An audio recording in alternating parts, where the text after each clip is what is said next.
ഒട്ടനവധി പ്രത്യേകതകളുള്ള ഒരു സ്ഥലമാണ് ഹൊസൂർ. പച്ചക്കറികളുടെ റോസാപ്പൂക്കളുടെ നാടായ ഹൊസൂർ. ഇന്ന് ഞാൻ നിങ്ങളുടെ മുമ്പിൽ അഭിമാനപൂർവ്വം പരിചയപ്പെടുത്തുവാൻ പോകുന്നത് ഒരു മലയാളിയാണ്, ഒരു വ്യവസായിയാണ്. അദ്ദേഹം പ്രിൻസ് ആട്ടോ ലൈനേഴ്സ്, പ്രിയ എൻ്റർപ്രൈസസ്, പ്രിയ ഇൻഡസ്ട്രീസ് ഇതിൻ്റെ പ്രൊപ്പറേറ്ററാണ് ശ്രീ എൻ ബാലകൃഷ്ണൻ സാർ. അദ്ദേഹത്തെ ഈ പ്രോഗ്രാമിലേക്ക് ഞാൻ ഹാർദവമായി സ്വാഗതം ചെയ്യുന്നു. നമസ്കാരം സാർ. ശരിക്കും പാലക്കാട് ജില്ലയിലെ കൊല്ലങ്കോട് എന്ന നല്ല ഒരു ഗ്രാമം, ആ ഗ്രാമത്തിൽ നിന്ന് എങ്ങനെയായിരുന്നു ഈ? അതായത് ഞാൻ സാധാരണ ഒരു കർഷക കുടുംബമല്ല, കർഷക തൊഴിലാളി കുടുംബത്തിലെ. കർഷക കുടുംബമല്ല. ഒരു ജോലി വേണം, ജീവിക്കണം വെച്ചാൽ ഒരു നല്ല ജോലി കിട്ടണം. അതായിരുന്നു എൻ്റെ മനസ്സിലുള്ള ആംബിഷൻ. ഒരു പിതാവിന് എന്ത് ജോലിയായിരുന്നു? പിതാവ് വലിയ പുള്ളി കന്നുകാലികളെ കൊണ്ടുപോവുക, ബ്രോക്കറിങ് അങ്ങനെ ചെയ്യുന്ന പാർട്ടിയായിരുന്നു. കർഷക തൊഴിലാളിയായിരുന്നു അമ്മ. സോ വളരെ കഷ്ടപ്പെട്ട ജീവിതം. 6 പേര്. ഞാനാണ് മൂത്തത്, ഏറ്റവും മൂത്തത്. അപ്പൊ ശരിക്കും ആ എത്രാമത്തെ വയസ്സിലാണ് പാലക്കാട് ജില്ലയിൽ നിന്ന് നാട് വിടുന്നത്? ആക്ച്വലി എനിക്കൊരു 18 ഇല്ല 20 വയസ്സ് കാണും, അത്രേ ഉള്ളൂ. ആ സമയത്ത് ഞാൻ പുറപ്പെട്ടാണ്. ബസ് കയറുമ്പോൾ ഒന്നും വലുതായിട്ടൊന്നും പരിചയമില്ലായിരുന്നു. ഇവിടെ ഒരു അഡ്രസ്സ് മാത്രം ഉണ്ടായിരുന്നു, എൻ്റെ ഒരു ഫ്രണ്ട് അഡ്രസ്സ് മാത്രം ഉണ്ടായിരുന്നു. ഞാൻ വന്ന് ഇവിടെ കല്ലാശിപ്പാളയത്ത് ബസ് ഇറങ്ങി. ഏകദേശം ഒരു 10 കിലോമീറ്റർ നടക്കണം കല്ലാശിപ്പാളയത്ത് ശിവാജി നഗറിലേക്ക്. ഞാൻ ഓരോരുത്തരോട് അഡ്രസ്സൊക്കെ എനിക്കറിയുന്ന ഭാഷയിലൊക്കെ ചോദിക്കുമ്പോൾ അവർക്കറിയുന്ന ഭാഷയിലൊക്കെ അവർ പറയും. അങ്ങനെ പോയി എത്തിപ്പെട്ടു, പുള്ളിയെ കണ്ട് സംസാരിച്ചു. അതെ, അടുത്ത ദിവസം തന്നെ 4 രൂപ ശമ്പളത്തിന് ഒരു ജോലി വാങ്ങി തന്നു. പക്ഷേ അന്ന് ആ ശമ്പളം പോരായിരുന്നു ജീവിക്കാൻ പോലും. ആഹാരം കഴിക്കണം, റൂം എടുത്ത് താമസിക്കണം. ഒരു മാസം ആ ജോലി ചെയ്തു. അതിനുശേഷം 1 by 1 ഒരു 4-5 ജോലി അങ്ങോട്ട് മാറ്റി. അപ്പോൾ ഈ 2 വർഷം എല്ലാ സ്ഥലത്തും ഇങ്ങനെ ജോലി അന്വേഷിച്ചുകൊണ്ട് നടക്കണേ. അതായത് ഒരു നല്ല ജോലി, അതായത് ഒരു നല്ല കമ്പനിയിൽ ജോലി ഇങ്ങനെ അന്വേഷിച്ച് നടക്കുമ്പോൾ Lakshmi automatic looms Coimbatore company അത് ഇവിടെ ഉണ്ട്. അപ്പോൾ അവിടുത്തെ അഡ്മിനിസ്ട്രേറ്റീവ് ഓഫീസർ പുള്ളിക്കാരനും എന്തോ ഒരു ഇതിൽ എന്നെ പരിചയപ്പെട്ടിട്ട് പുള്ളിയോട് ഇങ്ങനെ എനിക്ക് ജോലിയില്ല എന്നുള്ള ആ വിവരം അറിഞ്ഞ സമയത്ത് പുള്ളി എനിക്ക് ജോലി തരാൻ സമ്മതിച്ചു. അപ്പോൾ 2 ജോലി ആ സമയത്ത്, ആ 15 ഡേയ്സിലാണ് ഇത് വന്നിട്ടുള്ളത്. പുള്ളിയും അതേമാതിരി എന്നോട് പറഞ്ഞു. ആ സമയത്ത് സാലറി കമ്മിയാണ് കേട്ടോ. ആക്ച്വലി പുള്ളി എന്നോട് 275 റുപ്പീസ് തരാമെന്ന് പറഞ്ഞു. 275 റുപ്പീസ് സാലറി തരാമെന്ന്. ആ സമയത്ത് പുള്ളി 15 ഡേയ്സ് കഴിച്ച് പുള്ളി എനിക്ക് 250 രൂപ ശമ്പളം തരാമെന്ന് പറഞ്ഞാൽ ഈ നമ്മൾ എന്നും കാണുന്ന പാർട്ടി. അപ്പോൾ ഞാൻ അങ്ങോട്ടും ഇങ്ങോട്ടും ആലോചിച്ചതിന് ശേഷം തീരുമാനിച്ചു. കാരണം അത് ലക്ഷ്മി ഓട്ടോമാറ്റിക് ലൂംസ് ഓക്കെ, പക്ഷേ ഇത് TVSൻ്റെ കമ്പനിയാണ്. അത് ഈ പറഞ്ഞ കമ്പനി TVSൻ്റെ ആൻസലറി യൂണിറ്റ് ആയിരുന്നു. സോ അപ്പോൾ ഫ്യൂച്ചർ ബെറ്റർ ആയിരിക്കും പറഞ്ഞിട്ട് 275 വേണ്ടെന്ന് പറഞ്ഞിട്ട് 250 രൂപ ശമ്പളത്തിന്.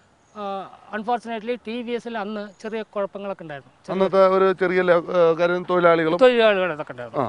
ആ പ്രോബ്ലം നമ്മൾ സോൾവ് ചെയ്തു. ഞാനും എൻ്റെ കുറേ ഫ്രണ്ട്സും ഉണ്ടായിരുന്നു, എല്ലാം ചേർന്ന് ഞങ്ങൾ. അപ്പോൾ മാനേജ്മെൻറ്റിന് ഒരു നല്ല മതിപ്പ് തോന്നി, എന്നോട് നല്ലൊരു അവർക്കൊരു ഇംപ്രഷൻ തോന്നി. ഇത് ഞാൻ പറയുന്നത് TVSൻ്റെ ഡയറക്ടറോട് വലുതായിട്ട് സംസാരിച്ചില്ല കേട്ടോ. 1-2 പ്രശ്നം പുള്ളി അങ്ങനെ അല്ല, ഡയറക്ടറിൻ്റെ അടുത്താണ്. അതായത് സെക്കൻഡ് മാൻ. പുള്ളിക്ക് എന്നെ നന്നേ ഇഷ്ടപ്പെട്ടു. അപ്പോൾ പുള്ളി പറഞ്ഞു നിങ്ങൾക്ക് എന്നും ഞാൻ സപ്പോർട്ട് ഉണ്ടാവുന്നതാണ്. പക്ഷെ അൺഫോർച്ചുനേറ്റ്ലി എന്തായെന്ന് പറഞ്ഞാൽ എന്തോ ഒരു ചെറിയ പ്രോബ്ലത്തിന് വേണ്ടി ആ കമ്പനി അവർ സെയിൽ ചെയ്തു. പുറത്താണ്, ബാംഗ്ലൂരിലെ കമ്പനി പുറത്ത് സെയിൽ ചെയ്തപ്പോൾ എന്നെ വിളിച്ച് പറഞ്ഞു നീ നമ്മുടെ കമ്പനിക്ക് അവിടെ പോയി ജോലി ചെയ്യാമെന്ന് പറഞ്ഞു വിളിച്ചു. അപ്പോൾ അവിടെ ആ വാങ്ങിയ പുതിയ മാനേജ്മെൻറ്റ് അവർക്കും ഈ കാര്യങ്ങളൊക്കെ അറിയാമായിരുന്നു. അപ്പോൾ എന്നെ അവർക്ക് വിടാൻ സമ്മതമല്ല. അപ്പോൾ അവർ പറഞ്ഞു നിങ്ങൾ പോകേണ്ട, നിങ്ങൾക്കെല്ലാം ഞങ്ങൾ ആനുകൂല്യങ്ങളും എല്ലാം ചെയ്തു തരാം, അതുകൊണ്ട് ഇങ്ങോട്ട് പോകാൻ പാടില്ല. ഞങ്ങൾ എക്സിക്യൂട്ടീവ് ഡയറക്ടറാണ് പുള്ളിയുടെ ഡയറക്ടറോട് പറയാൻ ഞങ്ങളെന്ന് പറഞ്ഞു. അപ്പോൾ പുള്ളിയുടെ അടുത്ത് പിന്നെ തിരിച്ചു പോയി. പുള്ളി അപ്പോൾ പറഞ്ഞു ഓക്കെ ഇപ്പോൾ അവർ ഇഷ്ടപ്പെടില്ല, അതുകൊണ്ട് നീ ഇവിടെ നിൽക്ക്, എന്തെങ്കിലും പ്രശ്നം എനിക്ക് വരുന്നു പറഞ്ഞാൽ അന്ന് എന്നെ വന്ന് കാണും, തീർച്ചയായിട്ടും ഒരു സൊല്യൂഷൻ ഉണ്ടാകും എന്ന് പറഞ്ഞിട്ട് വിട്ടു. ഞാൻ അവിടെ നിന്നു 10 വർഷം ജോലി ചെയ്തു അവിടെ. അതെ. അപ്പോൾ എന്ത് കാരണം കൊണ്ടോ അറിയില്ല, ഈ 10 വർഷം കഴിഞ്ഞതിന് ശേഷം ഞാൻ അവിടെ നിന്ന് റിസൈൻ ചെയ്യേണ്ടി വന്നു. പക്ഷേ ബസ്സിൽ കയറി ഞാൻ മദ്രാസ് പോകുമ്പോൾ തന്നെ വലിയ പ്രതീക്ഷയൊന്നും ഉണ്ടായിരുന്നു. പക്ഷേ അവിടെ നടന്നത് അതല്ല. ഞാൻ ബസ് ഇറങ്ങി അവരുടെ അഡ്രസ്സിലേക്ക് പോയി, ഒരു ആട്ടോയിലാണ് പോയത്. ആട്ടോയിൽ പോയി ഇറങ്ങിയോടെ സെക്യൂരിറ്റിയോട് ഇങ്ങനെ ഞാൻ ഒസൂർന്ന് വന്നിട്ടുണ്ട്, ബാലകൃഷ്ണനെന്ന് പറയണം എന്ന് പറഞ്ഞു. ഞാൻ പറഞ്ഞു ഒരു 5 മിനിറ്റ് ആകുമ്പോഴേക്കും പുള്ളിയുടെ PA അസിസ്റ്റൻറ്റ് ഇവിടെ വന്നു, ഗേറ്റിലേക്ക് വന്ന് പറഞ്ഞു സാർ ഇപ്പോൾ താജിലാണ് ഉള്ളത്, ജാപ്പനീസിൻ്റെ അടുത്ത് എന്തോ മീറ്റിംഗാണ്, 2 മണിക്ക് കാണാമെന്ന് പറയുന്നുണ്ട്. അത് പറഞ്ഞപ്പോൾ എനിക്ക് സന്തോഷമായി. കാരണം പുള്ളി നമ്മളെ മറന്നിട്ടില്ല എന്നാണ്. ഇത് ശരിയായിട്ട് 2:02 പുള്ളി എന്നെ വന്നു കണ്ടു. ഞാൻ പുള്ളിയെ കണ്ടു, പുള്ളിക്ക് സന്തോഷമായി. ഞാൻ പറഞ്ഞു എന്തേ ചോദിച്ചില്ല, ജോലി വിട്ടു പറഞ്ഞു. നോ പ്രോബ്ലം, എനിക്ക് എവിടെ ജോലി വേണമെന്ന് ചോദിച്ചു പുള്ളി. അതേ വാക്ക്, ഇത് എവിടെ ജോലി വേണം? അപ്പോൾ ഞാൻ പറഞ്ഞു എനിക്ക് ജോലി വേണ്ട, എന്തെങ്കിലും ഒരു ബിസിനസ് വേണം എന്ന് പറഞ്ഞപ്പോൾ പുള്ളി ഒരു മിനിറ്റ് ആലോചിച്ച് പറഞ്ഞു ഓക്കെ നാളെ കാലത്ത് 1:30 എന്നെ ഇവിടെ ഒസൂർ TVS കാണുന്നതാണ്. ഇത് മെഡ്രാസ് സംസാരിച്ചുകൊണ്ടിരുന്നത്. അപ്പോൾ 1:30 എന്നെ ഒസൂരിൽ വന്ന് കാണണമെന്ന് പറഞ്ഞു. ഓ ശരിയെന്ന് പറഞ്ഞു. ഞാൻ അവിടെ ബസ് കയറി കറക്റ്റായിട്ട് 1:30 മണിക്ക് അവിടെ പോയി സെക്യൂരിറ്റിയോട് പറഞ്ഞു ഇങ്ങനെ വന്നിട്ടുണ്ടെന്ന് പറയാൻ. ഒരു 2 മിനിറ്റ്സ് കൊണ്ട് ഉള്ളിൽ വിളിച്ചു. ഈ കമ്പനി ഹരിദാസ് സീറ്റിംഗ് പ്രസിഡൻറ്റും TVSൻ്റെ പ്രസിഡൻറ്റും പുള്ളി 2 പേരെയും വിളിച്ചിട്ട് എനിക്ക് ഏറ്റവും വേണ്ട ആളാണ് ബാലകൃഷ്ണൻ, നിങ്ങൾക്ക് പുള്ളിക്ക് ഒരു ബിസിനസ് കൊടുക്കണമെന്ന് പറഞ്ഞു. 2 പേരും നോക്കി ഓക്കെ നോ പ്രോബ്ലം തരാം, എത്ര കാശുണ്ട് ചോദിച്ചു. ഞാൻ പറഞ്ഞു ഒരു 5 ലക്ഷം. അപ്പോൾ അവർ ചുരുക്കിയാണ്. കാരണം ഒരു ഫാക്ടറി ഇപ്പോൾ ഉണ്ടാക്കണം, അതിന് മിനിമം ഒരു 50 ലക്ഷം രൂപയെങ്കിലും കയ്യിൽ വേണം. 5 ലക്ഷം രൂപ വെച്ചിട്ട് എന്താ ചെയ്യണമെന്ന് തിരിച്ചു പോയി. അപ്പോൾ ഞാൻ പറഞ്ഞു എന്തെങ്കിലും ചെയ്യണമെന്ന് പറഞ്ഞു. അപ്പോൾ അവർ ഓക്കെ 2 ദിവസം കൊണ്ട് പറയാമെന്ന് പറഞ്ഞതിന് ശേഷം ഈ പ്രസിഡൻ്റ് എന്നെ വിളിച്ചിട്ട് ഇതുമാതിരി ഒരു കാര്യം ചെയ്യാനുണ്ട്, അതുകൊണ്ട് നീ അത് ചെയ്യുമെന്ന്. അപ്പോൾ നീ എന്തൊക്കെ വാങ്ങിയെന്ന് ചോദിച്ചു. അപ്പോൾ ഞാൻ പറഞ്ഞു എൻ്റെ 5 ലക്ഷത്തിന് എന്ത് വേണമെങ്കിൽ വാങ്ങിക്കാമെന്ന് പറഞ്ഞു. അപ്പോൾ പുള്ളി എന്ത് തീരുമാനിച്ചു പറഞ്ഞാൽ ഒരു ഷെഡിന് അഡ്വാൻസ് കൊടുക്കാൻ പറഞ്ഞു. ഒരു 1000 സ്ക്വയർ ഫീറ്റ് ഷെഡും ഒരു ജെൻസെറ്റും വാങ്ങിക്കാൻ പറഞ്ഞു എന്നോട്. അത് ആ പൈസ മതി അതിന് വാങ്ങിച്ചു. പിന്നെ കംപ്ലീറ്റ് മെഷീനറീസും അന്ന് എന്താ എക്യുപ്മെൻറ്റ്സും കംപ്ലീറ്റ് അവരെന്നെ തന്നു ഫ്രീ ആയിട്ട്. ഇത് കമ്പനി, അതായത് അപ്പോൾ നമ്മുടെ നേരം നല്ല സമയമായിരുന്നു നടത്തിയത്. ഇന്ന് 90% TVSന് വേണ്ടി സീറ്റ് കവർ ഉണ്ടാക്കുന്ന ഒരു കമ്പനി. അതെ 90% അല്ല 100%. 100%. അതെ 100% ഞാൻ തന്നെ ഉണ്ടാക്കുന്നത്.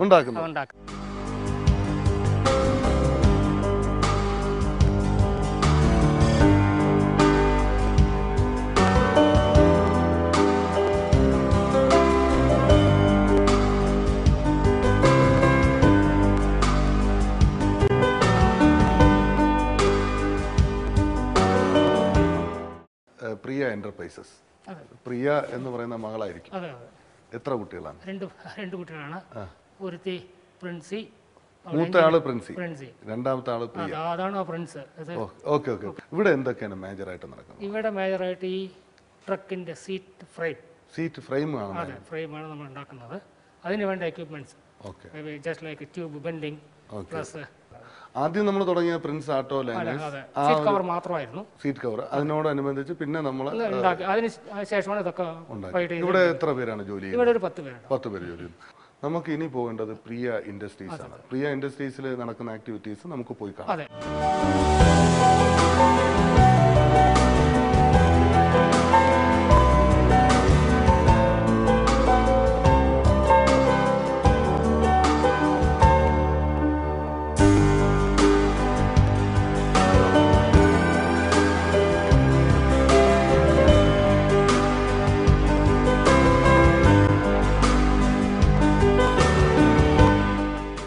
ഹൊസൂരിലെ ശ്രീനഗർ എന്ന ഒരു ഇൻഡസ്ട്രിയൽ ഏരിയയാണ്.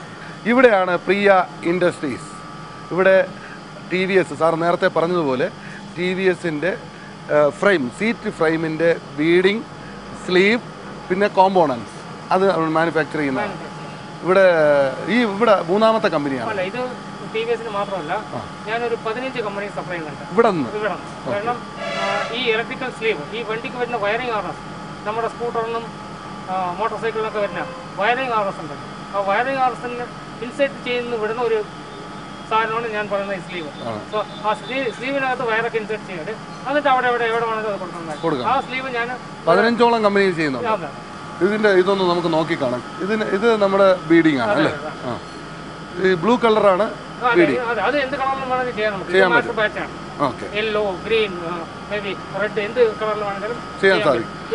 അവരുടെ റിക്വയർമെന്റ് ആണ് ഈ ബ്ലൂ. ഈ കളർ കൊടുക്കുന്നത് ഒരു മാസ്റ്റർ ബാച്ചാണ്. അതിനും ഒരു കോമ്പൗണ്ട് ഉണ്ട്. മാസ്റ്റർ ബാച്ചസ് എന്ന് പറയും അല്ലേ? ഇത് ബ്ലാക്ക്, യെല്ലോ, ബ്ലൂ, പിന്നെ വൈറ്റ് ആണ് നാച്ചുറൽ. ഇതാണ് നമ്മുടെ PVC.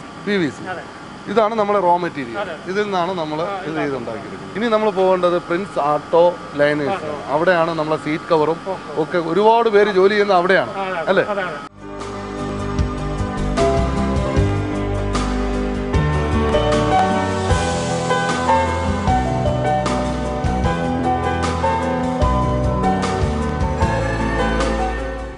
TVSൻ്റെ നമ്മളൊരു സീറ്റിൻ്റെ ഒരു ഫ്രെയിമാണ് അല്ലേ? അതെ. ഇത് വന്നിട്ട് അശോക് ലൈലിന്റെ ഒരു ട്രക്കാണ്. ട്രക്കിന്റെ ആണ്. ഡ്രൈവർ സീറ്റാണ്. അതിനാണ് ഈ ബീഡിംഗ്. കാരണം അവർ മുഴുവൻ നേരം ഇരുന്ന് ഓട്ടുമ്പോൾ എയർ സർക്കുലേഷൻ വേണമെന്ന് കാണാം. അത് നമ്മൾ നേരത്തെ കണ്ട ആ ഒരു സ്ലീവും ഇതെല്ലാം കൂടെ സെറ്റ് ചെയ്തിട്ടാണ്. കാരണം ഇത് സെറ്റ് ചെയ്ത് നമ്മൾ ഇത് ഫൈനൽ സ്റ്റേജ് ആണ്. അതെ. അവിടെ കൊണ്ടുപോയി വണ്ടിയിൽ അത് ഫിറ്റ് ചെയ്താൽ മതി. ബൈക്കിന്റെ സീറ്റ് ഇവിടെ അതിൻ്റെ ഡിസൈനിങ് പാർട്ടും മറ്റുള്ള കാര്യങ്ങളും ഒരുപാട് ആൾക്കാരാണ് ജോലി ചെയ്യുന്നത്.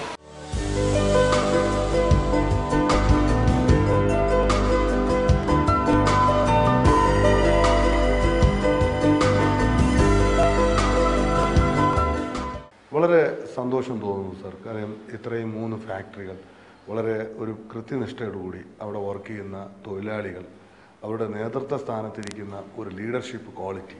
പക്ഷേ ഇന്ന് താങ്കൾ ഒരു സാമൂഹ്യ പ്രവർത്തനത്തിൽ ഏറ്റവും പ്രധാനപ്പെട്ട ഒരു കാര്യമാണ് വിദ്യാഭ്യാസം. ഒരു 11 പേരടങ്ങുന്ന മലയാളികളുടെ ഒരു വലിയ കൂട്ടായ്മ കൈരളി എഡ്യൂക്കേഷൻ ചാരിറ്റബിൾ ട്രസ്റ്റ് രൂപീകരിക്കുകയും അതിൻ്റെ നേതൃത്വ സ്ഥാനത്താണ് താങ്കൾ. പിന്നെ മലയാളി സമാജത്തിൻ്റെ പ്രസിഡന്റ്, ഒട്ടനവധി പദവികൾ, ഒരു കൂട്ടായ്മയ്ക്ക് നേതൃത്വം കൊടുത്ത ഒരാളാണ് എൻ ബാലകൃഷ്ണൻ. ഒരു സാമൂഹിക പ്രതിബദ്ധത ഒരു മനുഷ്യന് എത്രത്തോളം വേണ്ടി വരും? ഇന്നൊരു സ്കൂൾ സ്റ്റാർട്ട് ചെയ്യണം, അതിന് ഇൻവെസ്റ്റ് ചെയ്യാനുള്ള കപ്പാസിറ്റി വന്നത് വലിയ കാര്യം, വലിയ സന്തോഷമുള്ളൂ. ഈ സാമൂഹിക പ്രവർത്തനം എന്ന് പറഞ്ഞാൽ ചില കാര്യങ്ങളൊക്കെ നമ്മളിപ്പോൾ മലയാളികൾ തന്നെ എത്രയോ പേരുണ്ട്. ഇവിടെ ഒരു 5,000-10,000 കൂടുതൽ ഹൊസൂർ മലയാളികളുണ്ട്. പക്ഷേ എല്ലാവരും ഒരു നല്ല ലെവലെന്ന് പറയാൻ പറ്റില്ല. സാമ്പത്തികമായിട്ട് താഴെക്കിടയിൽ നിന്നുള്ളവരുണ്ട്, ഉയർന്നവരുണ്ട്.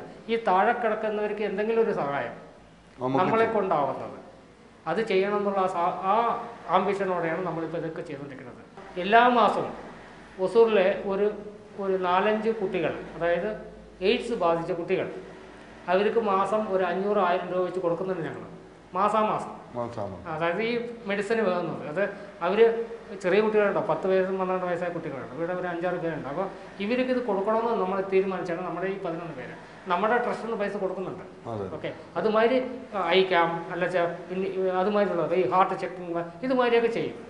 കുടുംബം വിവാഹം കഴിച്ചത് നാട്ടിൽ നിന്നാണ്. പാലക്കാട് തന്നെയാണ്. പാലക്കാട് എവിടെയാണ്?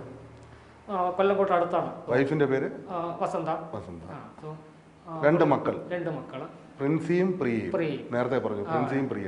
പ്രിൻസി എഞ്ചിനീയറിംഗ് കഴിഞ്ഞു, പ്രിയ MBBS മെഡിസിന് പഠിക്കുന്നു. വളരെ സന്തോഷമായ ഒരു കുടുംബജീവിതം. ഇനിയുള്ള സ്വപ്നം എന്താണ്? പൊതുവേ അല്ല, ഇപ്പോൾ ഞാൻ ഒരുവിധം വളർന്നു, ഇനി മക്കൾ വലുതായി അത് പോകണം എന്നുള്ള മാതിരിയുള്ള ഇതിൽ കൂടുതൽ ഇപ്പോൾ ഇത് വളർന്നുകൊണ്ടിരിക്കുന്നുണ്ട്. ഇപ്പോൾ നിറയെ കാര്യങ്ങൾ നമ്മൾ ചെയ്തുകൊണ്ടിരിക്കുന്നുണ്ട്, പുതിയ ബിസിനസ് ചെയ്തുകൊണ്ടിരിക്കുന്നുണ്ട്. ആ ബിസിനസ്സൊക്കെ ഇമ്പ്രൂവ് ആയിക്കൊണ്ടേയിരിക്കും. അതുപോലെ നമുക്ക് മുന്നോട്ട് പോകണം. ഒരുപാട് കുടുംബം നമ്മളെ കൊണ്ട് ജീവിക്കുന്നു, അത് തന്നെയാണ് ഏറ്റവും വലിയ കാര്യം. ഈ ഒരു യാത്ര സഫലമാണോ? തീർച്ചയായിട്ടും 100%. ഇനിയും അങ്ങോട്ട് ഒരുപാട് ദൂരം യാത്ര ചെയ്യുവാൻ സർവേശ്വരൻ താങ്കൾക്ക് ദീർഘായുസ്സും ശരീരസുഖവും മനസ്സുഖവും നൽകട്ടെ എന്ന് മാത്രം പ്രാർത്ഥിച്ചുകൊണ്ട് നന്ദി, നമസ്കാരം.